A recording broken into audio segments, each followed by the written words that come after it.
Psalm 138. Reading all together, verse 8.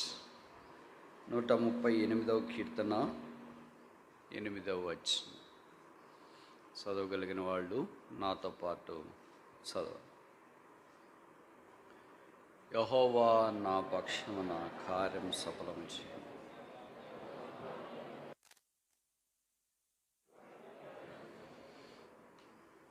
యెహోవా నా పక్షమున కార్యము సఫలము చేయును. ప్రార్థన.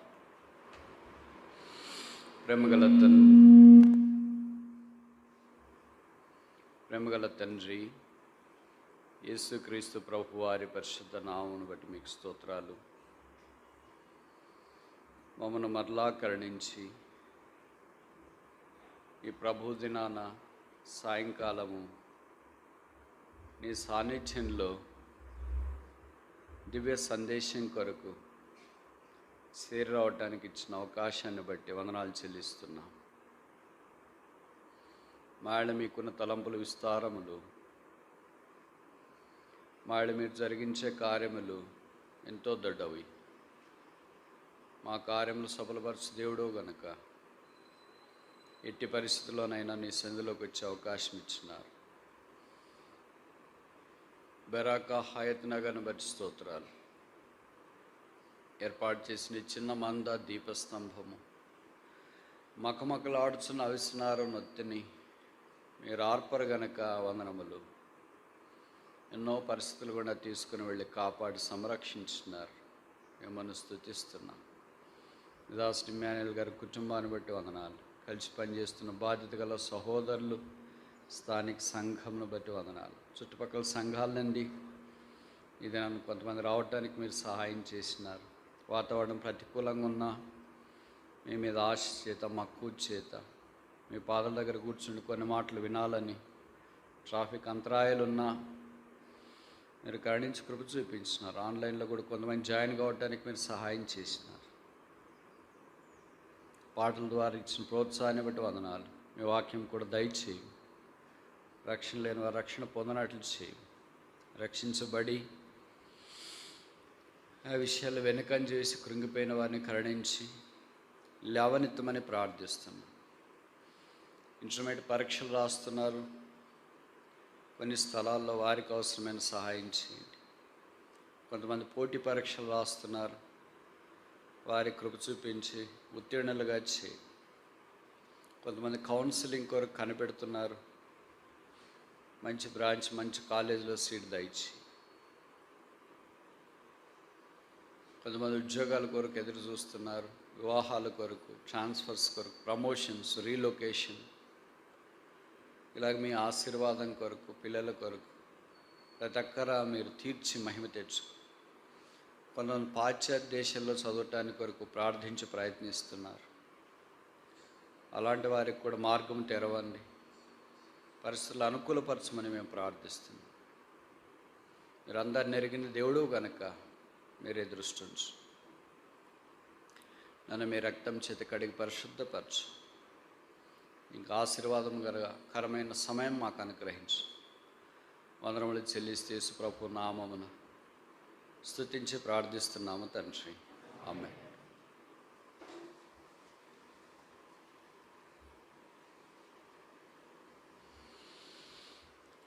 దేవుడు కార్యము చేయ సమర్థుడు. తన యందు నమ్మకించిన వారిని ఆయన అనాథులుగా విడిచిపెట్టాడు. మెట్టుకు భౌతికమైన అనాథులు ఉండొచ్చు, కానీ there are no spiritual orphans. ఆత్మీయమైన అనాథులు లేరు. కారణం ఏంటంటే ఆయన అందరికీ తండ్రి అయి ఉన్నాడు. అనాథులు అంటే నాథుడు లేనివారు. నాథుడు అంటే తండ్రి.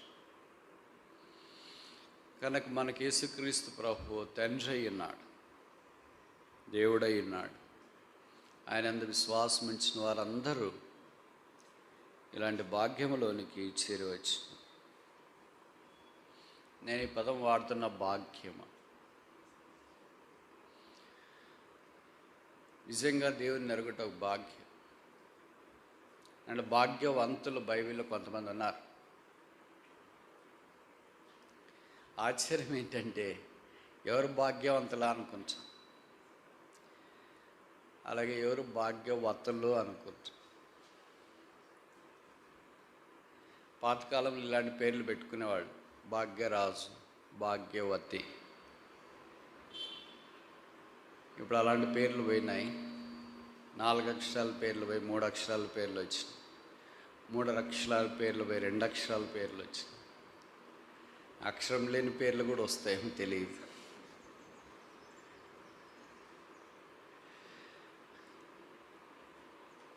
బైబిల్లో అలాంటి 5 రకాలైన భాగ్యవంతుల గురించి ఈ సాయంకాలము నేర్చుకోవటానికి ప్రయత్నం చేస్తాం. దేవుని దృష్టిలో ఎలాంటి వారు భాగ్యవంతులు, ఎలాంటి వారి మీద ఆయన దయ చూపేవాడు, ఎలాంటి వారు భాగ్యవంతులుగా ఎంచబడుతున్నారు. బహుశా మొదటి మాట ఇక్కడ రాయబడింది అనుకుంటా. ఆదికాండం 30వ అధ్యాయం 13వ వచనం, 12, 13 కూడా కలిసి. Genesis chapter 30 verse 12 and verse 13. ఆదికాండం 30వ అధ్యాయం 12, 13 వచనాలు. లేయా దాసి అయిన జిల్ఫా యాకోబు నాకు 2వ కుమారుని కనగా, లేయా నేను భాగ్యవంతురాలను, స్త్రీలు నన్ను భాగ్యవతి అందరు కదా అని అతనికి ఆషేర్ అని పేరు పెట్టి. మొదట భాగ్యవతి ఎవరు? ఎంత అందంగా రాశారు కదా ఈ పేరు. ఈ పేరు పెట్టుకోవచ్చు చాలామంది, కానీ మీకు ఎలాగ అనిపిస్తుంది అంటే సివిలైజ్డ్ పేరుగా కనపడదు. భాగ్యవతి అని నన్ను అందరు కదా అని తన కుమారునికి ఆషేర్ అని పేరు పెట్టి. కనుక మొదటి భాగ్యవతి లే అంటేనే చాలా ఆశ్చర్యం కలుగుతుంది. భర్త ప్రేమకు నోచుకోలేదు, అంత అందంగా కూడా లేదు, అంత ఆకర్షణీయంగా కూడా లేదు. కానీ దేవుడు ఆమెలో నుండి భాగ్యం తీసుకొని వచ్చిన. తెలుగులో చాలా పెద్ద పదం, ఇంగ్లీష్లో అంత పెద్దగా అనిపించట్లేదు. ఇది ఏదో ఫార్చ్యూన్ అనే పదాలు, లక్కీ అనే పదాలు, వెల్తీ అనే పదాలు ఇలాంటివి రాసినారు, కానీ అవన్నీ దీనికి సరిపోవు. భాగ్యం అనే పదానికి సరిపోవు, భాగ్యవతి అనే పదానికి కూడా సరిపోవు. ఐఎమ్ ఫార్చునేట్ అంటే అదృష్టవంతురాలని. ఎట సరిపోతుంది భాగ్యవంతుడికి? కనుక భాగ్యవంతుడు ఎవరు?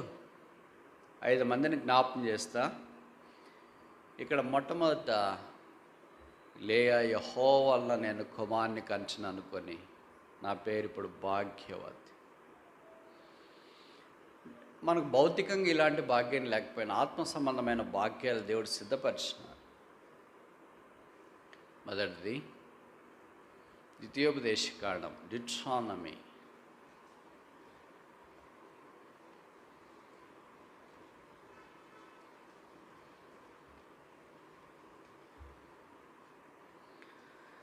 ద్వితీయోపదేశకాండము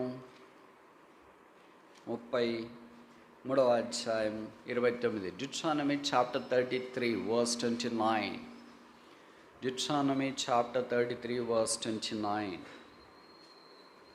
ఇశ్రాయేలు, నీ భాగ్యం ఎంత గొప్పది, యెహోవా రక్షించిన చాలు. నేను ఈ మాటను ఆధారం చేసుకుని తెలుగు బైబిల్ మీదుగా చెప్తున్నా. భాగ్యము. మొదట భాగ్యవంతుడు ఎవరంటే రక్షణ పొందినవారు. ఇశ్రాయేలు నీ భాగ్యం ఎంత గొప్పదంటే నువ్వు రక్షణ పొందినావు. యెహోవా రక్షించిన నిన్ను పోలిన వాడేవాడు. హూ ఈజ్ లైక్ అంటు దీ సేవ్డ్ బై గాడ్స్ గ్రేస్. దేవుని యొక్క కృప ద్వారా రక్షణ పొందని ఇలాంటి భాగ్యవంతుడు ఎవరు? కనుక మొట్టమొదట భాగ్యవంతుడు ఎవరుగా పరిగణించబడుతున్నారు? భాగ్యవతి ఎవరు అని అంటే రక్షణ పొందినవారు. రక్షణ పొందని వాళ్ళు సింపుల్ లాజిక్. భాగ్యవతికి ఆపోజిట్ ఏంటి? భాగ్యవంతునికి వ్యతిరేక పదం ఏంటి? అది ఇంకా డీప్ మీనింగ్ ఉంటుంది తెలుగులో. ఆ భాగ్యం నోచుకోలేదు. ఏ భాగ్యం? రక్షణ భాగ్యం. ఏంటి రక్షణ అంటే? పాపక్షమాపణ, మారు మనస్సు. ఇది ఎవరికి అవసరం? బైబిల్లో రాయబడింది. ఇది మనుషులందరికీ అవసరం. మనుషులందరికీ ఎందుకు అవసరం? బైబిల్లో రాయబడింది, మనుషులు చెడుతన భూమి మీద గొప్పదనియు వారి తలంపుల్లోని ఊహలనియు కేవలం చెడ్డవని దేవుడు చూచెను. కనుక మనుషుని యొక్క జీవితము ఆరంభం నుండి తల్లి గర్భంలో నుండే చెడ్డది. ఆ చెడ్డది మనుషుడు మంచి ప్రయత్నం ద్వారా మంచిగా సరిదిద్దుకోవాలని చేసే ప్రతి ప్రయత్నం ఇంకా దుష్టత్వంలోనే ఇక్కడ నడిపిస్తుంది, ఇంకా విచ్చలవిడి జీవితానికి నడిపిస్తుంది, ఇంకా కాని జీవితానికి నడిపిస్తుంది. కనుక ఈ మంచిని బాగు చేయట కొరకాయ, ఈ చెడును బాగు చేయట కొరకాయ దేవుడు తానే ఈ భూమి మీదకి రక్షకుడిగా వచ్చాడు. రక్షణ ప్రతి మనిషినికి అవసరము. యేసు నామముననే రక్షణ. అందుకే యేసు ప్రభువాని గురించి యోహాను సువార్త 4వ అధ్యాయంలో చెప్పబడింది, ఈయన నిజముగా లోక రక్షకుడు. మీలో రక్షణ అంటే చాలామందికి తేలిగ్గా తీసుకుంటుంటారు. క్రైస్తవ కుటుంబాల నుండి వచ్చి ఉండొచ్చు, లేదా యేసు ప్రభు అంటే పరిచయం ఉండొచ్చు, బైబిల్ అంటే పరిచయం ఉండొచ్చు, అప్పుడు మందిరానికి వస్తుండొచ్చు. చూస్తాంలే, చేస్తాంలే, రక్షణ తర్వాత పొందాంలే, యేసుని తర్వాత అంగీకరిస్తాంలే, మారుమనసు తర్వాత పొందుతాంలే, ఇంకొకసారి చూస్తాంలే అని చాలామంది తలస్తుండవచ్చు. కానీ అనేక అవకాశాలు చెప్పి రావు. రక్షణ పొందే అవకాశం కూడా నీవే దాన్ని ఒడిసి పట్టుకోవాలి. వచ్చిన అవకాశం నిర్లక్ష్య పెట్టకూడదు, చూస్తాంలే అనుకోకూడదు, దాటిపోవటానికి ప్రయత్నం చేయకూడదు, వాయిదా వేయకూడదు, నిర్లక్ష్య పెట్టకూడదు. సమయం ఉండగానే ఆ రక్షణ భాగ్యాన్ని పొందటానికి ఇష్టపడాలి. అనేక సార్లు యవనస్తులకి ఏమనిపిస్తుందంటే ఉన్న వయసును బట్టి, ఆరోగ్యాన్ని బట్టి, కంఫర్ట్ జోన్ను బట్టి, సౌకర్యవంతమైన కుషన్ను బట్టి ఏమనిపిస్తుందంటే ఏముందిలే, చూస్తాంలే, అవకాశం ఇచ్చినప్పుడు చూస్తాంలే, పరిస్థితులన్నీ బాగున్నప్పుడు చూస్తాంలే అని. ఇది లోకస్తుల మాటలు కాదు. ఏదన్నా అడిగితే చూస్తాంలేండి, చేస్తాంలేండి, పరిశీలిస్తాంలేండి, ఆలోచిస్తాంలేండి. ఇది రక్షణ అలాగే చేసేది కాదు. నేడే రక్షణ దినం. ప్రభు యందు అప్పుడే విశ్వాసం ఉంచాలి, అప్పుడే మారు మనసు పొందాలి, అప్పుడే యేసును సొంత రక్షగా స్వీకరించాలి. ఒకవేళ చేయకపోతే ఏమైంది? అపారమైన నష్టం కలుగుతుంది. జీవితంలో సంపాదించుకోలేవు ఆ నష్టాన్ని తిరిగి. ఆ నష్టం నుండి కోలుకోలేవు. ఏ నష్టం నుండైనా మనుషుడు కోలుకోవచ్చేమో, కానీ ఆర్థికంగా ఇబ్బంది పడినా మనిషి కోలుకోవచ్చేమో, చదువులో ఇబ్బంది పడినా మనిషి కోలుకోవచ్చేమో, ఆరోగ్యంలో ఇబ్బంది పడినా మనిషి కోలుకోవచ్చేమో, వ్యాపారంలో ఇబ్బంది పడినా మనిషి కోలుకోవచ్చేమో. రక్షణ పొందకుండా మనుషుడు ఈ లోకాన్ని విడిచిపెడితే ఇక జీవితంలో కోలుకోలేడు. ఎందుకంటే జీవితం ఒకేసారే కదా. నరకం, పాతాళం వేదనకరమైన స్థలం. అగ్ని ఆరదు, పురుగు చావదు. ఇక్కడ మాత్రం రాత్రి పగళ్ళు అలాగుండదు. ఇక్కడ మాత్రం మొబైల్ ఫోన్లు, ఐపాడ్లు, ఇంటర్నెట్లు, డేటాలు, రీఛార్జీలు నరకంలో ఉండవు. ఇక్కడ మాదిరి పనులు ఏదో ఒక పని చేసుకుందాంలే, ఖాళీకి ఎందుకుంటాం అనేది ఉండదు. బైబిల్లో రాయబడింది, అక్కడ జ్ఞానం లేదు, పని లేదు, ఆలోచన కూడా లేదు. మరి ఏముంటుంది? అగ్ని ఆరదు, పురుగు చావదు, వేదనకరమైన స్థలం. కనుక ఆ స్థలానికి ఎవ్వరు వెళ్ళకూడదని యేసు ప్రభువు నిశ్చయించి రక్షణార్థమైన వెలుగులోనికి ప్రతి మానవుడు రావాలని సంకల్పించింది. ఇశ్రాయేలు, ఇక్కడ ఇజ్రాయేల్ అంటే ఒక్క యాకోబుని గురించే ప్రస్తావన కాదు, ఒక జనాన్ని గురించిన ప్రస్తావన. దేశాన్ని గురించిన ప్రస్తావన. వారి గొర్రెపిల్ల రక్తం ద్వారా రక్షణ పొందినారు, 6 లక్షల కాలబలం బయటకు వచ్చినారు, అశేషమైన జనమయ్యారు, దేశమైంది. ఇదనన్నా ప్రపంచ పటము మ్యాప్లో వారు గమ్యస్థానాన్ని గుర్తింపును సాధించినారు. దాదాపు 5-6 రంగాలలో ప్రపంచంలో మేటి వారే సాధ్యం. వారికి మించిన వాళ్ళు ప్రపంచంలో లీడర్స్ లేరు. ఒక్కసారి రక్షణ పడితే ఆ దేవుడిచ్చే ఆశీర్వాదాలు అమోఘం, అసలు ఊహకు అందదు. ఈ వ్యక్తి ఇలాగ మారిపోతాడా, ఈ అమ్మాయి ఇలాగైపోద్దా, ఈ అబ్బాయి ఇలాగైపోతాడా అంటే అలాగైపోవాలని రక్షణ పొందొద్దు, అది చాలా డేంజరు. అది టెంపరీ రక్షణ. జీవితం మార్చబడాల, పాపాలు క్షమించబడాల, సమాధానం నెమ్మది రావాలా, లోకంలో ఉన్నంతకాలము ప్రభు కొరకు జీవించాలి, లోకాన్ని విడిచిపెడితే యేసు ప్రభుతో పాటు సదాకాలం ఉండాలనే తీర్మానం కలిగి శుభప్రదమైన నిరీక్షణతో కనిపెట్టి పాపక్షమాపణ మారమనసు పొందుట కొరకే యేసు ప్రభు యొక్క శిలువనొద్దకు రా. యేసు శిలువ మానవునికి శరణ్యం. యేసు శిలువ రక్తము పాపానికి వెరుగుడు. యేసు శిలువ కార్యము మనిషి యొక్క పాప జీవితాన్ని పరిశుద్ధమైనదిగా మారుస్తుంది. శిలువ ద్వారా పాపి పరిశుద్ధుడిగా చేయబడుతున్నాడు.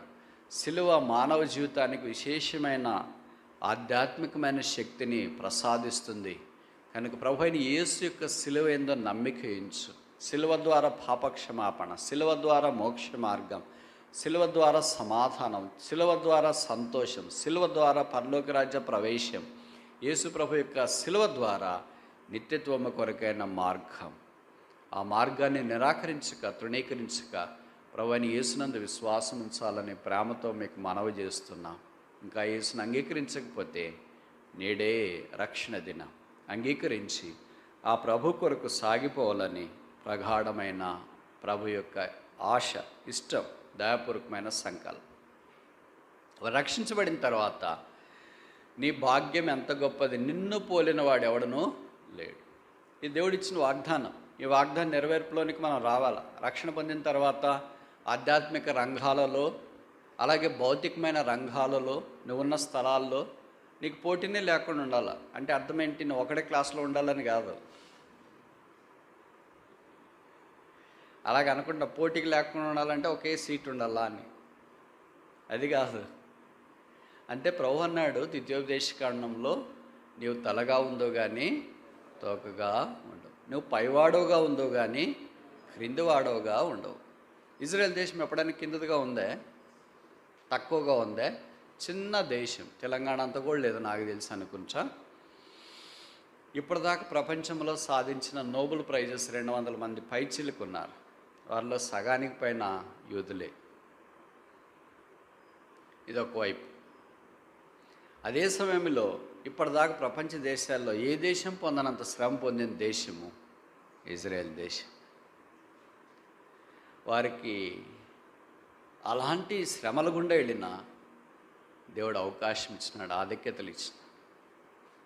చిన్న దేశమైన అనేకులకు ఆశీర్వాదకరంగా దేవుడు మార్చినాడు. కనుక దేశాల్లో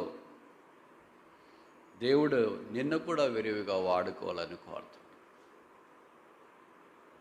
అనేక మంది యవనస్తులకు ఉన్న అభిప్రాయం ఏంటంటే, నేను రక్షణ పొందినాను, బైబిల్ చదువుతున్నాను, ప్రార్థన చేసుకుంటాను, మందిరానికి వెళ్తున్నాను, బాప్తిసంలో సాక్ష్యం ఇచ్చినాను, ఇంకింతే, ఏదో ఒక ఉద్యోగం వస్తే చాలు, ఎవరో ఒకరు పెళ్లి చేసుకుంటే చాలు. ఎవరో ఒకరు కాదు, ఏదో ఒక ఉద్యోగం కాదు, ఏదో ఒక కాలేజీలో కాదు, ఏదో ఒక సీట్ వస్తే కాదు. అసలు నీకేమన్నా గమ్యము, గురి అనేది ఏమైనా ఉందా? ఏమో బ్రదర్, దేవుడు ఎట్లు పెడితే అట్లు కానీ. నీవు ఏమైనా కావాలని అనుకుంటున్నావా? అలాంటి కోరికలు ఏమి లేవండి. ఏమున్నాయండి మరి? దేవుడు ఎట్లు పెడితే అట్లా. నిజంగా నీకేమి లేకపోతే దేవుడు ఎట్లు పెడితే అట్లా కావాలంటే పూర్తిగా దేవునికి అప్పగించుకోవటానికి ఇష్టపడాలి. సిద్ధమేనా? చాలామంది అలాగ ఉండలేకపోతున్నారు. నా భారం అంతా ఏంటంటే, ప్రస్తుత కాల యవనస్తులే రాబోకాల సంఘం యొక్క స్తంభాలు. Present young generation is the pillars of the upcoming church. రాబో తరం యొక్క సంఘానికి పునాదులు వాళ్ళే. మరి పునాది స్తంభాలు బలంగా లేకపోతే ఎలాగ నిలబడుతుంది? అంటే చదువు ఒక్కటే నేను చెప్పట్లేదు. మీరు చేసే వ్యాపారమైనా, మీరు చేసే పనులైనా, మీరు చేసే బాధ్యతలైనా, మీరు ఏం చేసినా దేవుని మహిమ కొరకు ప్రత్యేకమైనట్టుగా ఉండాలి. అది ఎలాగ చేస్తారని మీరే ఆలోచించుకోవాలి. ముఖ్యంగా యవనస్తులకి మధ్యలో లోపించింది ఏంటంటే యాక్టివ్నెస్, చురుకుదనం. ఎలాగున్నారు మరి? మన మాదిరి ఉన్నారు, మొద్దుబారి ఉన్నారు. ఎంత సానబెట్టినా ఆకరాయి తెచ్చినా కూడా ఇది షార్ప్ అని కావట్లేదు. ఇనుము ఆకరాయికి దిక్కితే షార్ప్ అవుతుందంట. ఈ విశ్వాసాన్ని ఇనుముని ఏ ఆకరాయికి దిక్కినా కూడా షార్ప్ కావట్లేదు. పైపెచ్చు ఆకరాయే ఇంకా మొద్దుబారిపోతుంది. అలాగైపోయారు. ఎందుకు అయిపోయారో తెలియదు. ఏమో కంఫర్ట్ జోన్లో ఉండి అలాగైపోయారా? పరిస్థితులన్నీ బాగుండి అలాగైపోయారా? ఆశ, ప్రభు కొరకు జీవించాలని ఆశ లేకుండా అలాగైపోయారా? ఎందుకు అలాగైపోయారు? మరి మీరే ఫెయిల్ అయిపోయి వేరే వారికి ప్రభుని గురించి సాక్షి చెప్పాలంటే వాళ్ళని వింటారా? మీరే క్లాసులో కింద నుండి ఫస్ట్ ఉంటే ఎవరన్నా యేసు ప్రభుని గురించి చెప్తే వింటారా? మీరే ఎప్పుడో మీకు టైమింగే లేదు, డిసిప్లినే లేదు, మీరు యేసు ప్రభుని గురించి డిసిప్లిన్ టైమింగ్ గురించి చెప్తే ఎప్పుడు ఎవరైనా వింటారా? ఎవరు వినరు. అందుకే మన మాట ఎవరు వినట్లేదు. ఎందుకంటే మనం కూడా చెప్పట్లేదు. నీ క్లాసులో నువ్వు ఉన్నావంటే వారందరికీ ఎలాగో అలాగో అయిపోయేటప్పటికి భయపడేలోగా ప్రభుని గురించి సువార్త ప్రకటించే బాధ్యత నీది. ఎప్పుడైనా ఇలాగ ఆలోచించినావా? అసలు నువ్వు చేరింది మొదలుకొని 4 ఏళ్ళ కోర్సు అయిపోయేదాకా నీకు అసలు స్పృహనే లేకుండా అయిపోయింది. ఫేర్వెల్ పార్టీ కూడా. ఇలాంటి వాళ్ళు నాకు చాలామంది తెలుసు. మళ్ళీ వాళ్ళు పైపెచ్చి ఎంత కవరేజ్ ఇస్తాడు తెలుసా? Live coverage. ఏమో నన్న దేవుడు సీట్ ఇచ్చినాడు, అయిపోయింది, 4 ఏళ్ళు ఎట్లయిపోయిందో తెలియదు. అయ్యో అంత ఘోరమా? ఎట్లయిపోయిందో తెలియనంత ఘోరంగా కోర్స్ అయిపోయిందా? ఆ 4 ఏళ్లలో ప్రభు కొరకు సాక్షిగా ఉన్నాను. ప్రభు ప్రేమను గురించి కొంతమందికి సందేశం ఇచ్చిన, ప్రభును కొంతమంది నమ్ముకున్నారు. ఆ 4 ఏళ్ళే నా జీవితంలో లేకపోయింటే ఏమైండేవాడును అనే సాక్ష్యం లేదా?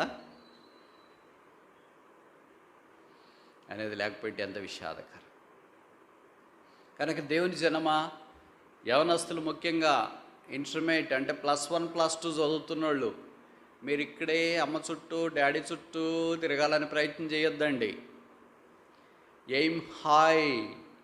విలియం కేరీ అనే భక్తుడు అన్నాడు, expect great things from God, attempt great things for God. Attempt great things for God, expect great things from God. దేవుని కొరకు గొప్ప కార్యాలు ఎదురు చూడండి. దేవునిలో గొప్ప కార్యాలు చేయండి. ఇంటి పక్కన ఉన్న కాలేజీ చుట్టుపక్కల అటు ఇటు అనుకోవద్దు.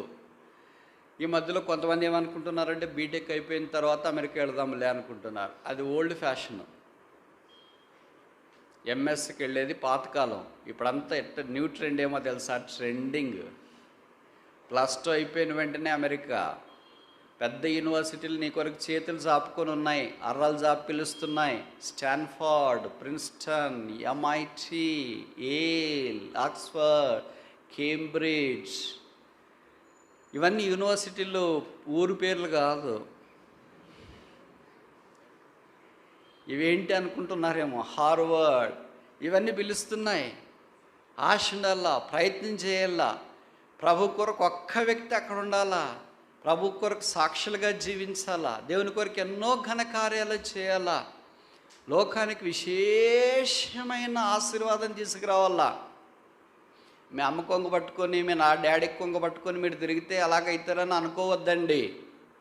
నేను ఖచ్చితంగా మీకు చెప్తున్నా, ముఖ్యంగా తల్లిదండ్రులారా, ఇక్కడ కూర్చొని తల్లిదండ్రులు, లైవ్ కూర్చొని తల్లిదండ్రులు, మీరు మీ పిల్లలకి ఇప్పుడే ఫ్లాట్ కొన్నాను, కారు కొన్నాను, బండి కొన్నాను, బట్టలు కొన్నాను, మొబైల్ కొన్నాను అంత అల్ప సంతోషాలుగా ఉండొద్దు. తల్లిదండ్రులకు చేతులెత్తి బ్రతిమలాడేది ఏంటంటే, మీరు మీ పిల్లలకు రెండు ఇవ్వగలరు, ఫ్లాట్ కారు కాదు. అవి వద్దు.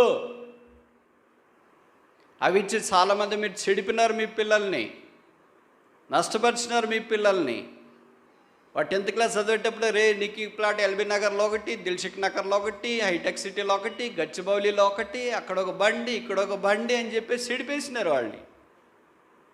That is ungodly. మీరు సంపాదించండి, మంచిదే మీ పిల్లల కొరకు, కానీ మొదట ఇచ్చేసి అని చెడిపేసినారు. మీరు మీ పిల్లలకి రెండు ఇవ్వాలా. మొదటిది, ఓన్ దెమ్ టు గాడ్. మీ పిల్లలకి దేవుణ్ణి ఇవ్వండి. ఫ్లాట్ కాదు, ఇల్లు కాదు, కారు కాదు, దేవుణ్ణి వారికి ఇవ్వండి.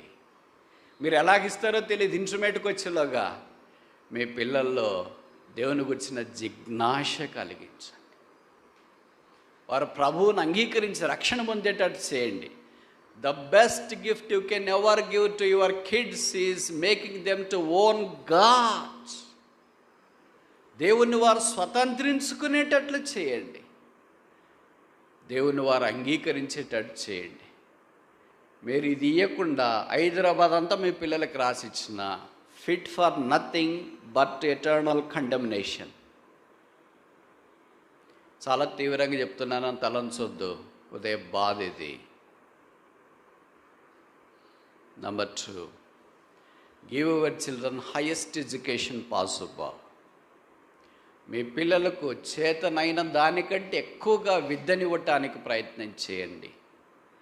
ఈ రెండు మీరు మీ పిల్లలకి ఇస్తే ఇలాంటి సిటీలు ఇచ్చేది కాదు, నిర్మిస్తారు వాళ్ళు. They will build cities like Hyderabad. ఇంత సౌభ్రాతృత్వమైన భవిష్యత్తును మీ పిల్లల ముందు పెట్టుకొని చెత్తగా ఆలోచించి, అక్కడ ఒక ప్లాట్ ఇచ్చినాను, ఇక్కడ ఒక ప్లాట్ ఇచ్చినాను, అక్కడ బండి కొన్నాను, ఇక్కడ బండి కొన్నాను. ఏంటిది? చీ! ఇంత చీపుగా పెట్టినావా మీ పిల్లల్ని? ఇంత చీపుగా ప్లాట్ బండ్లకు పెట్టినావా? నీ పిల్లలు లోకాన్ని ప్రభావితం చేసే హిస్టోరియన్స్ కావాలని దేవుడు కోరుతున్నాడు తెలుసా? దానికి దేవుడు వారి జీవితాల్లో మొట్టమొదటి కార్యం జరిగించాలి.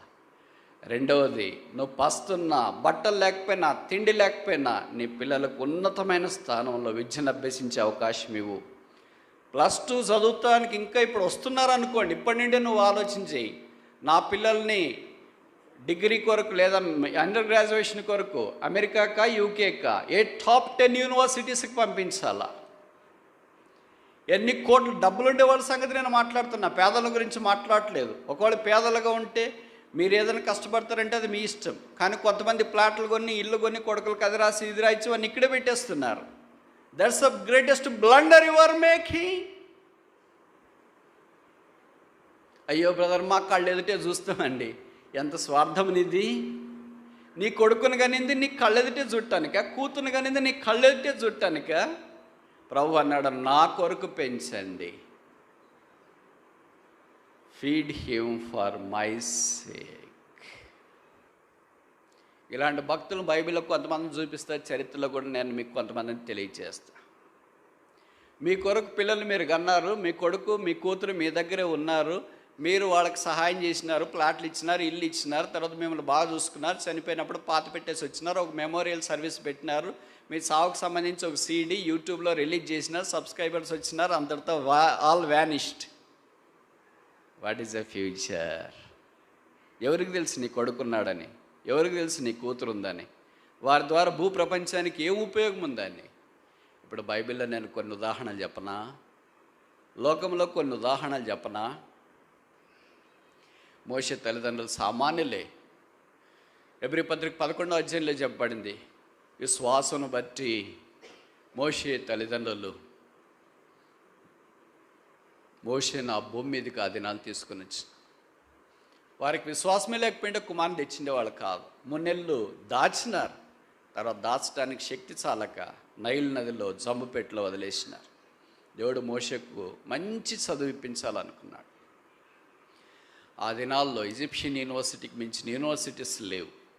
అందుకే ఫరో కుమార్తె అప్పుడే నైల్ నది దగ్గరికి ఒడ్డు వెళ్ళటానికి సహాయం చేసినాడు. ఆమె వెళ్ళింది, ఆ చిన్న పిల్లవాని యొక్క ఏడ్పు వినింది, చూసింది, తీసుకునింది. బైబిల్లో రాయబడింది, ఐగుప్తులోని సకల విద్యలలో మోషే ప్రవీణుడాయెను. ఇప్పుడు నేను మిమ్మల్ని అడుగుతా, క్రైస్తవ ప్రపంచానికి మోషే పేరు గుర్తుందా, వాళ్ళ నాయనమ్మ గుర్తున్నారా?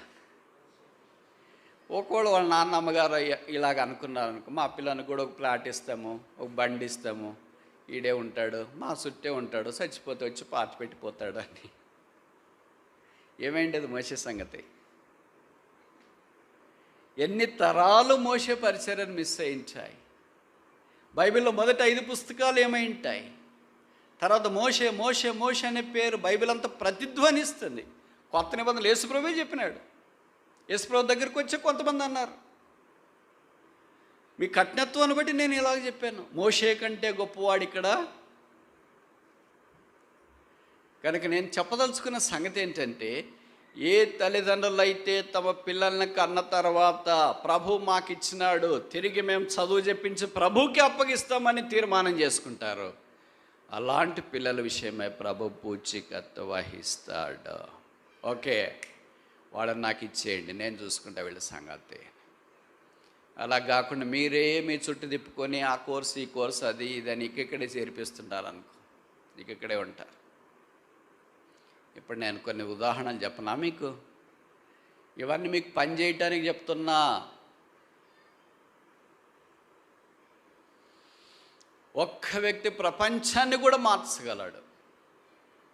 నువ్వు ప్లాట్ ఇస్తే నీ కొడుకు కూతురు ఆ ప్లాట్లో ఉంటారు అంతే సచ్చేదాకా. దాని తర్వాత ఇంకోడికి వస్తుంది, దాని తర్వాత ఇంకోడికి వస్తుంది, అంతే. No use. అలాగని ఇవ్వద్దని నేను చెప్పట్లేదు, ఇవ్వండి, అది ఎప్పుడో. కానీ ఇలాంటి ప్లాట్లు వాళ్ళు బిల్డ్ చేస్తారు తెలుసా, దేశాలు కడతారు తెలుసా. మోషే వాళ్ళ అమ్మగారు నాన్నగారు ప్లాట్ ఇచ్చింటారు. మోషే ప్లాట్ ఇచ్చేది ఏంటి? దేవునికి ప్రత్యక్ష గుడారం కట్టిన మొట్టమొదటి వ్యక్తిగా బైబిల్లో నిలబడిపోయాడు. ఉదాహరణకి యాకోబు తన కుమారుడు యోసేపు పుట్టిన తర్వాత రంగరంగుల కోటు తయారు చేయించి ఆయన దగ్గర పెట్టుకున్నాడు అనుకో. వాళ్ళ ఇంటి పక్కన స్కూల్లోనో కాలేజీలోనో చైనా విద్యా సంస్థలు అంటే మీకు తెలుసు కదా, CHINA. CHI అంటే చైతన్య, NA అంటే నారాయణ. చైనా విద్యా సంస్థలు అంటే చైతన్య నారాయణ విద్యా సంస్థలు అని అర్థం. మీరు చైనాలో చదువుకున్నారా అని అంటే ఇట్లా చదువుకున్నారా అని అర్థం, చైనా అని కాదు. ఇక్కడే మీరు చదివించినారు అని అనుకో. యాకోబు కూడా కుమారుని యోసేపుని అక్కడే చదివించింటాడు అనుకో, ఆయన దగ్గర పెట్టుకుంటాడు. ఇప్పుడు నేను మిమ్మల్ని నేరుగా సూటిగా ప్రశ్న అడుగుతున్నా, యోసేపు ఐగుప్తు ప్రధానమంత్రి అయింటాడా కాదా? Yes or no? యోసేపు పుట్టినప్పుడు యాకోబు అనుకున్నాడా, one of my sons will become a prime minister అని?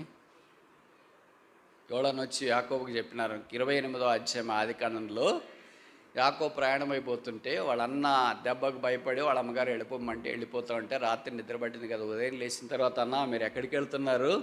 ఇదిగో మీ కడపను పుట్టే ఒక కొడుకు ఐగుప్తు ప్రధానమంత్రి అవుతాడని మీరు నమ్ముతారా? ఉదయాన్నే వచ్చి జోకలు వేస్తున్నావేంట్రా? నా ప్రాణం అరిచేతులు పట్టుకొని కౌజు పిల్ల వలె మిన్నర్ల వలె ఇక్కడి నేను పరుగులు తీస్తూ ఉంటే నీ కుమారుడు ప్రైమ్ మినిస్టర్ అవుతాడని జోకలేస్తున్నావేంటి? ఇదే ఊరికి చెట్టు కింద కూర్చొని చెప్పి సిల్క్ శాస్త్రం అనుకున్నావా? మొదట నన్ను బతికినీయండి, నా బతికి నేను ఏదో బతుకుతా, దేవుడు నన్ను తీసుకుంటే వెళ్ళిపోతా అని బహుశా అనుకున్నాడేమో. కానీ దేవుడికి ఎంత భవిష్యత్ జ్ఞానం ఉంది చూడండి. 4 నాలెడ్జ్ ఆఫ్ గాడ్ అంటారు, దేవుని భవిష్యత్ జ్ఞానము అని అంటారు. యాకోబుకి ఆ ఆలోచనే లేదు. యాకోబు భార్యలకు పొరపాటును కూడా లేదు వాళ్ళకి, అలాగే వాళ్ళ మామగారికి కూడా లేదు, వాళ్ళ బంధువులకి ఎవరికి లేదు. ఒకే ఒకడికి ఆ ఆలోచన ఉంది. ఎవరికి?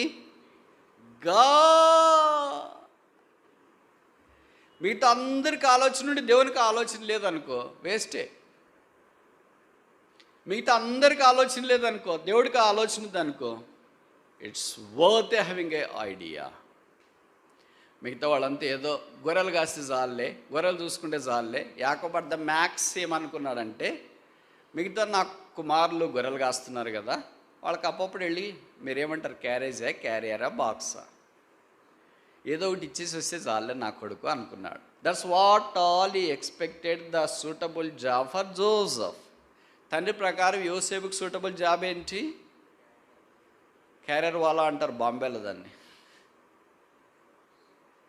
క్యారియర్ పోయి ఇచ్చేది సాయంకాలం కలెక్ట్ చేసుకో.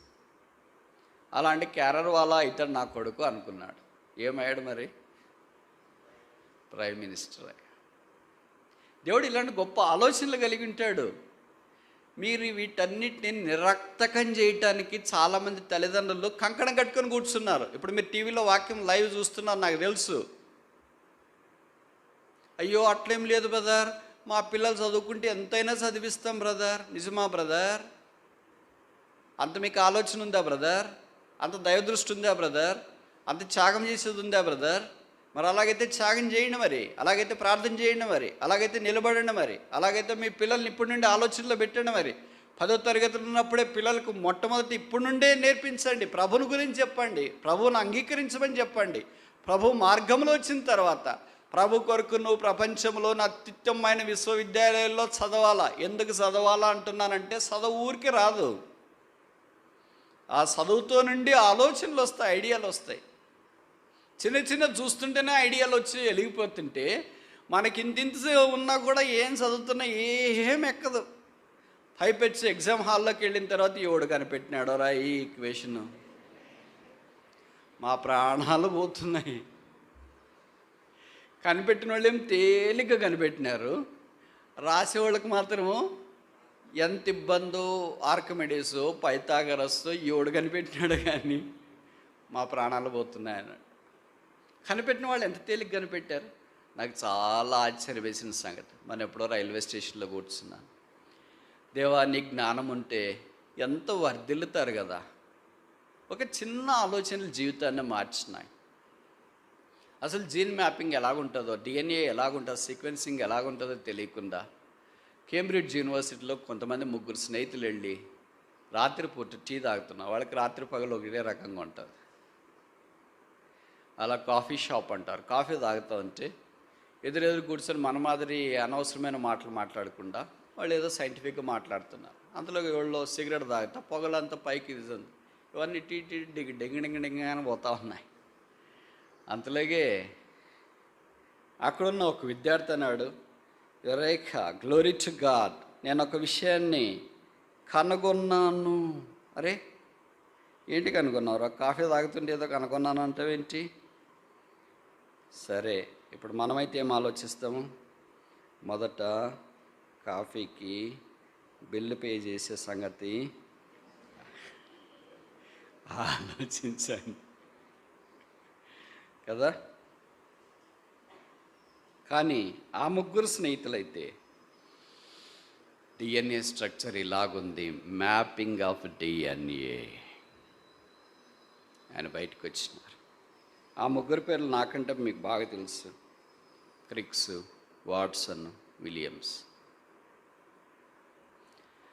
ఒక్క సిగరెట్ పొగ ఎవళ్ళో తాగుతుంటే క్యాంటీన్లో కూర్చొని ఉంటే అది పైకి పోతుంటే డిఎన్ఏ స్ట్రక్చర్ అని వచ్చినారు. ప్రపంచాన్ని ఒక వెలుగు వెలిగించినారు. అలాగే క్రిస్మస్ అప్పుడు కేంబ్రిడ్జ్ యూనివర్సిటీలో సాయంకాలం పూట అలాగే వెళుతుంటే వాళ్ళు క్రోటాన్ మొక్కలు ఉంటాయి, దానికి డెకరేషన్ చేసినారట. జీరో బల్బులు అంటాం కదా అని డెకరేషన్ చేసింటే అక్కడ కూడా ఒక శాస్త్రవేత్త అంటే సామాన్యమైన వ్యక్తులు అలాగే బయలుదేరి వెళ్తున్నాడు. దాన్ని చూసిన వెంటనే చాలా ఆశ్చర్యం వేసింది. మనమేంటి ఏమని వింటాం, ఇలాంటి డెకరేషన్ కూడా మన ఇంటి దగ్గర చేస్తే ఎంత బాగుండో, కానీ మా మమ్మీ డాడీ డబ్బులు ఇవ్వట్లేదు, మనం కూడా ఇలాగ చేస్తే ఎంత బాగుంటుందో అని ఆలోచిస్తాం. కానీ ఒక్కసారి ఆయనకు ఆలోచన వచ్చింది, ఈ క్రోటాన్ మొక్కలకి చేసిన ఈ డెకరేషన్ వల్ల నేను ఒకటి కనిపెట్టిన. This is how the blood circulation takes place in a human being by William Harvey. William Harvey అనే పండితుడు అన్నాడు, మనుషుని యొక్క శరీరంలో రక్తం ఇలాగ ప్రవహిస్తుంది. అలాగ ఒక ఆయన మధ్యాహ్నం భోంచేసి ఖాళీగా ఏం చేయాలని చెట్టు కింద కూర్చొని ఉంటే యాపిల్ పండు పడిన వెంటనే గురుత్వాకర్షణ శక్తి అంటే ఇలాగుంది అని. ఆయన పేరే ఐజాక్ న్యూటన్. అలాగే ఇంకొక ఆయన ఇంట్లో కూర్చొని ఖాళీగా ఉంటే వాళ్ళ అమ్మగారు వంట చేస్తూ ఉంది. వెళ్ళి అది చూడరా కిచెన్లోనా అంటే, వాళ్ళకి మన మాదిరి గ్యాస్ స్టవ్లు అప్పుడు లేవు, బొగ్గులతో పెట్టినారు. వెళ్ళి చూడరా, దాన్ని పాత్ర పెట్టిన మూత బయటకు వస్తుంది అంటే, వెళ్ళి చూసేటప్పటికి మూత బయటకు వచ్చేస్తుంది. దాన్ని వెళ్ళి తీసేటప్పటికి చేయగలిగింది. అలవాట్లేదు కదా సిస్టర్ చేసే పని బ్రదర్స్ చేస్తే. అదే మూత బయటకు తీసిన పయ్యన బయటకు వచ్చింది. ఏంటి? స్టీమ్. వచ్చేటప్పటికే ఈయనకి వంట, కిచెన్, అమ్మ ఏం గుర్తు రాలేదు. ఆయనకి ఒకటి గుర్తొచ్చింది, స్టీమ్ ఇంజిన్, పేరు జేమ్స్ వాట్. ఇలా ఊరికే సరదాగా ఆలోచిస్తే ప్రపంచాన్ని ప్రభావితం చేసినారు. ప్రాణం మీదకి వచ్చింది, గొంత మీదకి చచ్చిపోతాడు ఈరోజు రేపు అనుకుంటున్నారు. ఏం చేయాలో దోచక ఖాళీగా ఉన్నాడు. ఖాళీగా ఉంటే ఆ అక్షరం ఈ అక్షరం ఏదో ఒకటి అన్నీ కలబెడదామని అన్నీ కలబెట్టి ఒక రూపానికి తీసుకొని వచ్చిన. దాన్ని అట్లా ఇట్లా మొత్తానికి టైప్ చేస్తే అత్యంతరం అయింది, గుటెన్బర్గ్. ఇలాగ సామాన్యంగా ఉన్నవారు సామాన్యమైన పనులు చేస్తే, ఇప్పుడు వాళ్ళ అమ్మ నాన్నగారు చుట్టూ తిరిగారా? చెప్పరేంటి? ఇవన్నీ ఉదాహరణలు నేను ఎందుకు చెప్తున్నానో తెలుసా? ఒక స్టీమ్ ఇంజిన్ కనిపెట్టిన జేమ్స్ వాట్ ద్వారా జేమ్స్ వాట్కి వాళ్ళ అమ్మ నాయనకే ఉపయోగమా? ఒక గురుత్వాకర్షణ శక్తి కనిపెట్టిన ఐజాక్ న్యూటన్ ద్వారా ఆయనకి వాళ్ళ అమ్మ నాన్నగారికి ఉపయోగమా? నువ్వు ఎక్కడున్నా సరే రా, వచ్చి మమ్మల్ని పాతి పెట్టిపో. ఒక డిఎన్ఏ స్ట్రక్చర్ కనిపెట్టిన క్రిక్స్, విలియమ్స్, వాట్సన్ ఇలాంటి వాళ్ళు ఉన్నారు కదా, మరి వాళ్ళ ద్వారా కనిపెట్టబడింది అదొకటి వాళ్ళకే ఉపయోగమా? మనిషిని యొక్క శరీరంలో రక్తం ఇలాగ ప్రవహిస్తుందని కనిపెట్టిన విలియం హార్వే వాళ్ళకే ఉపయోగమా? అత్యంత్రాన్ని కనిపెట్టిన గుటెన్బర్గ్ వాళ్ళకి ఉపయోగమా? లైట్ కనిపెట్టిన ఎవరు? థామస్ ఆల్వా ఎడిసన్ ఉపయోగమా? చెప్పరేంటి మరి? ఇప్పుడు చెప్పండి, థామస్ ఆల్వా ఎడిసన్కి వెళ్ళి నీకు ఒక ప్లాట్ ఇస్తాం నాయన హైదరాబాద్లో అంటే చీప్ మెంటాలిటీ. ఐజాక్ న్యూటన్ దగ్గరికి వెళ్ళాడుగా, నీకు కూడా ఒక ప్లాట్ ఇస్తాం ఆయన. దే హ్యావ్ క్రియేటెడ్ హిస్టరీ యార్. హైదరాబాద్ లాంటి పట్టణాలు కొనవచ్చు వాళ్ళ దగ్గర.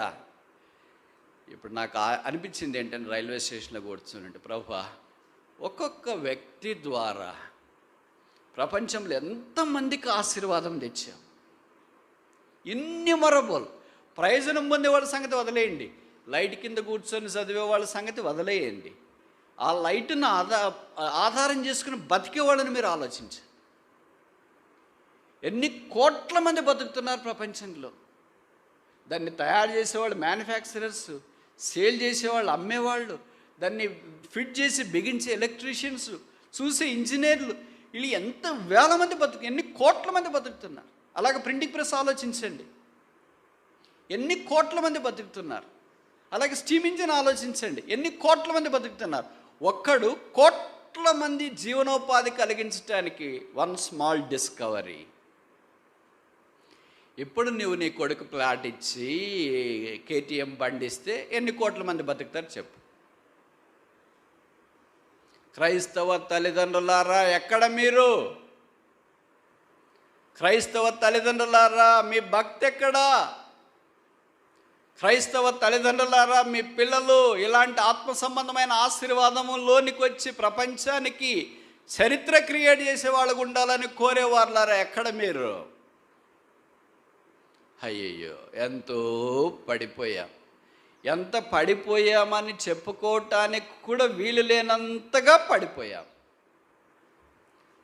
ఇవన్నీ ఆలోచించినప్పుడు నాకు అనిపిస్తుంది, అసలు మన జీవితాలే నామంది. ఇశ్రాయేలు నీ భాగ్యం ఎంత గొప్పది. యెహోవా నిన్ను రక్షించిన, లేదా యెహోవా రక్షించిన నిన్ను పోలిన వాడేవాడు. ఇప్పుడు వీళ్ళందరికీ మీరు పోలికలు చెప్పండి. చెప్పరేంటి? మావాడు అచ్చం వాళ్ళ మాదిరే ఉన్నాడు, మా అమ్మాయి అచ్చం అలాగే ఉంది. అచ్చం ఎలాగా? సినీ యాక్టరా? సీరియల్ యాక్టరా, బుల్లితెర యాక్టరా? ఎవరు అచ్చం? ఇప్పుడు చెప్పండి మీరు, నేను అడిగేదానికి. మావాడు అచ్చం మోషే మాదిరి ఉన్నాడని చెప్పండి. మావాడు అచ్చము యోసేపు మాదిరి ఉన్నాడని చెప్పండి. మావాడు అచ్చం ఐజాక్ న్యూటనే బ్రదర్. మావాడు అచ్చము ఆ థామస్ ఆల్వా ఎడిసనే బ్రదర్. దీంట్లో ఆనందించండి, దీంట్లో సంతోషించండి. అంత బ్రదర్స్ గురించి చెప్తా, సిస్టర్స్ సంగతి ఏంటి అంటారేమో. వాళ్ళు కూడా ఉన్నారు బైబిల్లో. ఒక వాచ్మెన్ ఉన్నాడు, సామాన్యమైన ఉద్యోగస్తుడు. రోజు వెళ్ళి వాచ్మెన్ పని చేసేవాడు.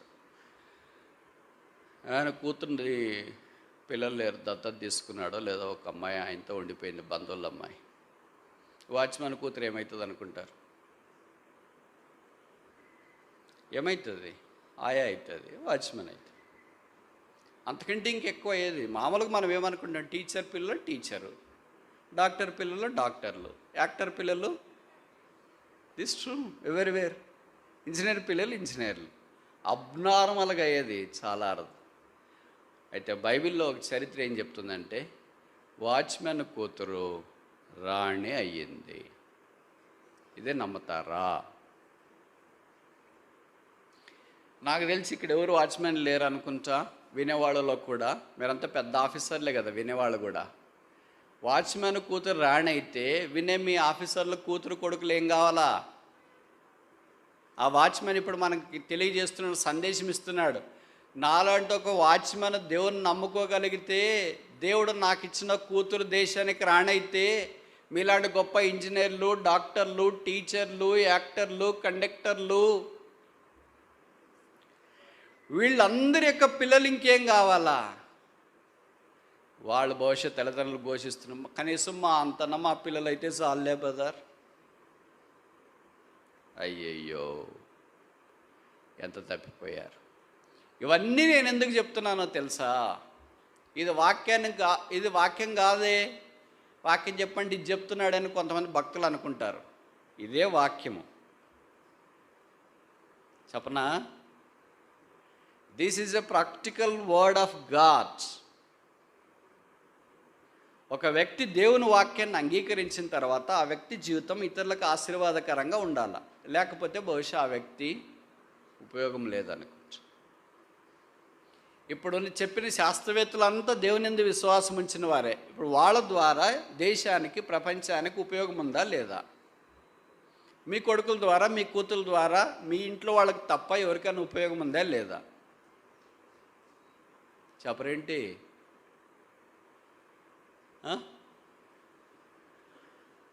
చెప్పరేంటి? ఏమనిపించట్లేదేంటి? మీకు చీమ కుట్టినట్లు కూడా లేదా ఏంటి? ఇలాంటి తల్లిదండ్రులు ఈ కాలంలో లేరా? బైబిల్లో ఉన్న తల్లిదండ్రులు, మోషే తల్లిదండ్రులు, అబ్రామ, యాకోబేదు లాంటి వాళ్ళు ఈ దినాల్లో లేరా? యోసేపు తల్లిదండ్రులు, యాకోబు లాంటి వాళ్ళు ఈ దినాల్లో లేరా? ఎస్తేరు తండ్రిగా పరిగణించబడుతున్న పిరతండ్రి పేరు మొర్దెకాయి లాంటి వాళ్ళు ఈ దినాల్లో లేరా? ఉన్నాం ప్రభువా, ఇదిగో మమ్మల్ని కూడా నీవు ఈ భూమి మీద ఉంచినావు కనుక ప్రేమించి ఇచ్చిన మా పిల్లల్ని కూడా అలాగ వాడుకో అని చెప్పగలిగి ముందుకు వచ్చి త్యాగం చేసేవారిని దేవుడు వాడుకోవటానికి ఇష్టంగా ఉన్నాడు. అలాగ లేకుండా, ఇలాంటి దృక్పథం లేకుండా, ఇలాంటి ఆలోచన లేకుండా ఎప్పుడో అలాగే అయిపోయిన వాళ్ళు ఎంత విషాదకరమైన పరిస్థితుల్లో వాళ్ళు ఉన్నారు. కనుక దేవుని జనమా, దేవుడు నేను భాగ్యవంతుడిగా పెట్టాడు. ఎంతమందికి భాగ్యవంతులుగా ఉండాలని ఉంది, భాగ్యవతిగా ఉండాలని ఉంది. పేరు అలాగ లేకపోయినా జీవితం అలాగుంది, ఎంత బాగుంది. ఇలాగ ఇంతదాకా తల్లిదండ్రుల గురించి చెప్పిన, ఇప్పుడు పిల్లల గురించి, వాళ్ళ గురించి చెప్పిన. వాళ్ళు ఏమంటారు? బ్రదర్ ఎంతైనా మేము తెగిస్తాం బ్రదర్, ప్రాణం కూడా పెడతాం, చదవట్లేదో మొద్దుబడిపోయాడు. ఇక్కడ క్లాస్లోనే లాస్ట్ నుండి ఫస్ట్లో ఉన్నాడే, మీరు చెప్పే యూనివర్సిటీలు అన్నీ ఉన్నాయనేది కూడా తెలియట్లేదే, మరి ఏం చేయాలా అంటారు. పిల్లల సంగతి ఏంటి?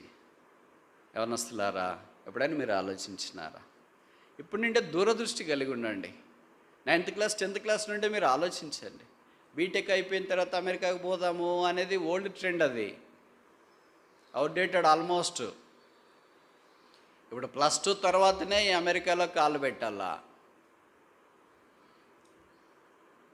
In God we trust.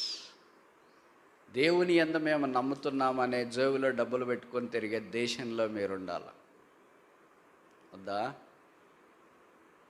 ప్రపంచాన్ని శాసించే దేశంలో మీరుంటే ప్రపంచాన్ని మీ దేవుడు సిద్ధపరిచిన జ్ఞానం ద్వారా శాసించాలని దేవుడు కోరుతున్నాడు. దీనికి ఏం చేయాలంటే యెహోవా నా పక్షమున కార్యము సఫలము చేస్తాడు కనుక దానికి ప్రయత్నించే ఎలాగైనా రాబో తరాన్ని సిద్ధం చేయాలి దేవునిలో. అది మా వాంఛ, అది మా కోరిక. దాని కొరకే ప్రార్థన, దాని కొరకే పోరాటము, దాని కొరకే తృష్ణ, దాని కొరకే ఆశ. మా దానికి తగినట్లుగా దేవుడు కూడా సహాయం చేస్తున్నాడు కనుక మీరు బయటికి రావాలా. బయటికి రావాలంటే ఇల్లు వాకిలి వదిలేసి రావాలని కాదు. మీ కంఫర్ట్ జోన్లో నుండి ఫుల్గా తిని దండికి నిద్రపోయే స్టేజ్లో నుండి కళ్ళు కొత్తలు వేసుకొని చదివే స్టేజ్కి రావాలి. మనకేమనిపిస్తుంది, ఇంకా కొద్దిసేపు నిద్రపోతే బాగుంటుంది అనిపిస్తుంది, ఇంకా 2 ముద్దలు తింటే బాగుంటుంది అని అనిపిస్తుంది. కానీ ఎప్పుడైనా ఇలాగ అనిపించిందా, ఇంకా కొద్దిసేపు చదువుకుంటే బాగుంటుంది అనిపించిందా లేదా? ఇంకా కొద్దిసేపు హోంవర్క్ చేసుకుంటే బాగుంటుంది, ఇంకా కొద్దిసేపు రాసుకుంటే బాగుంటుంది అని అనిపించిందా లేదా? చెప్పరేంటి? అనిపించలేదా? మొదటిదే రెండవదే? ఇంకా కొద్దిగా తింటే బాగుంటుందని అనిపించిందే? టైం అయిపోయింది, నేను ముగిస్తున్నాను. మొదటి పాయింట్ ఇంతసేపు చెప్పాడు, ఇంకా 4 పాయింట్లు ఎప్పుడు చెప్తాడు వదలడేమో అని మీరు అనుకుంటారేమో. చెప్పవలసిన ఒక్క పాయింట్ గన్ షాట్ చెప్పేసా. ఇంకా మిగతా 4 పాయింట్లు ఇంకోసారి ఎప్పుడన్నా. ఇప్పుడు జవాబు చెప్పండి. చెప్పరేంటి? తెలుగు అర్థం కావట్లేదు, అంత ఇంగ్లీష్ మీడియమా?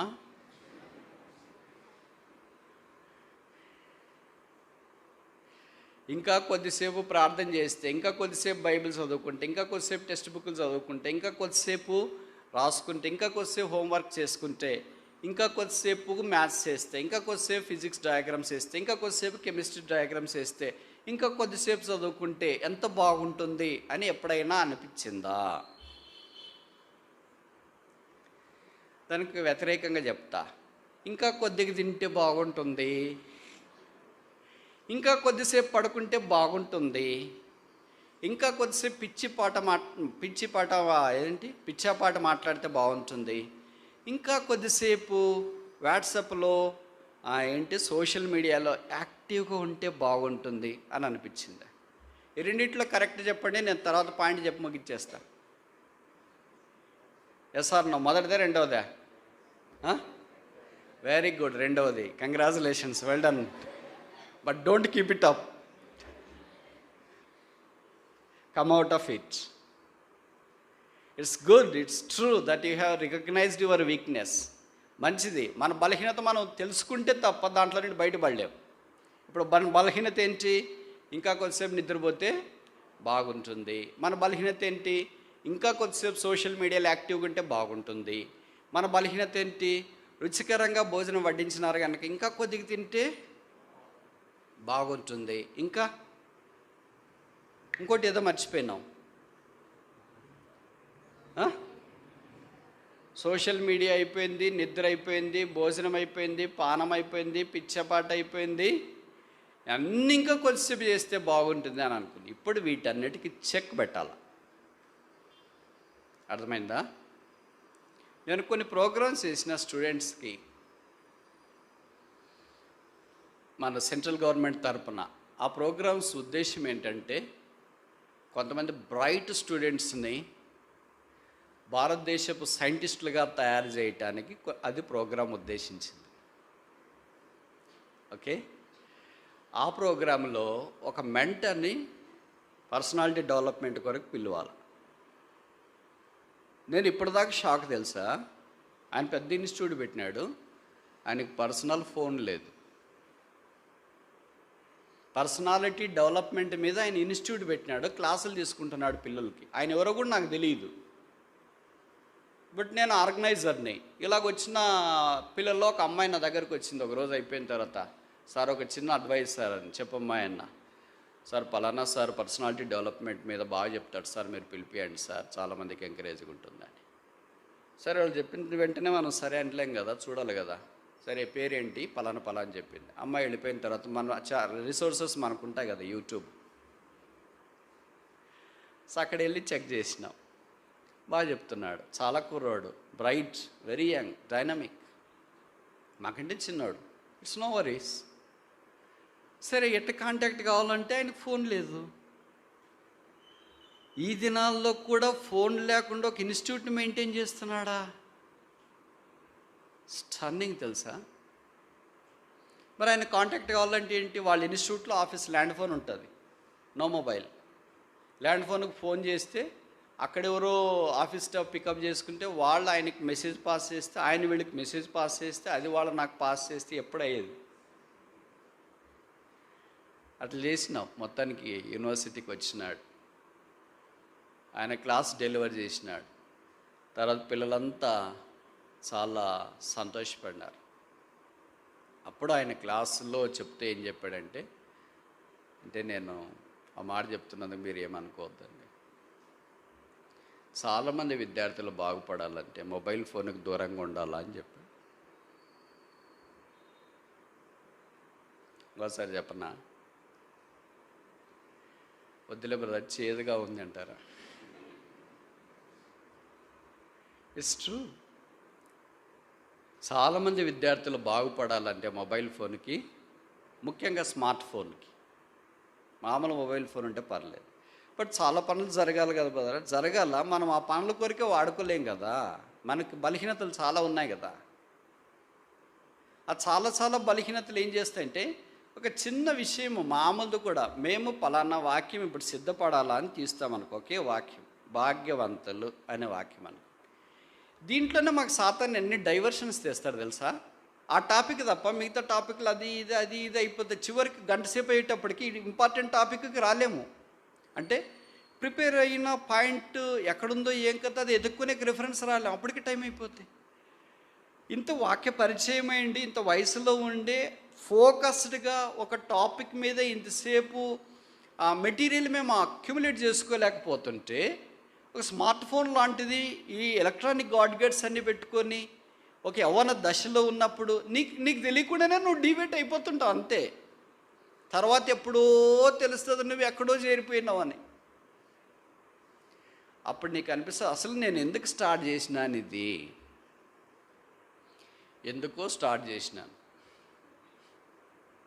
ఇప్పుడు ఎందుకు ముగిస్తున్నాను, ఎందుకో ముగిస్తున్నాను, మళ్ళీ ఎప్పుడు స్టార్ట్ చేయాల, రేపు స్టార్ట్ చేయాలి. ఎందుకు స్టార్ట్ చేయాలా, ఎందుకో స్టార్ట్ చేయాలి. కనుక ఇవన్నీ చెప్పడం ఉద్దేశం ఏంటంటే, డిసిప్లిన్. నీకు నీవే కత్తి పెట్టుకోవాలా. దీనికి ఎవరో మా అమ్మగారు, సేవకుడు, బోధకుడు, కాపరి వీళ్ళందరూ చెప్తారని అనుకోవద్దు. 18 ఏళ్ళ తర్వాత సెల్ఫ్ డిసిప్లిన్. చూడాలంటే చూడాలా, వాడాలంటే వాడాలా, మాట్లాడాలంటే మాట్లాడాలా, చదవాలంటే చదవాలా, తినాలంటే తినాలా, పడుకోవాలంటే పడుకోవాలా. 2 స్పూన్లు తినాలి, 2 స్పూన్లు తినాలి. మనకి ఎలాగ శోధన ఉంటుందంటే, ఈరోజు ఫాస్టింగ్ ప్రేయర్ అబ్బా, నేను మాత్రం ఎవ్వరు ఏమన్నా ఈరోజు అన్నం తినను అనుకొని మందిరికి వచ్చిన. మందిరంలో అనౌన్స్ చేస్తారు, ఈరోజు లవ్ ఫీస్ట్ ఏర్పాటు చేసినారు, మీ కొరకు పొట్టేళ్ళు కోసినారు అని.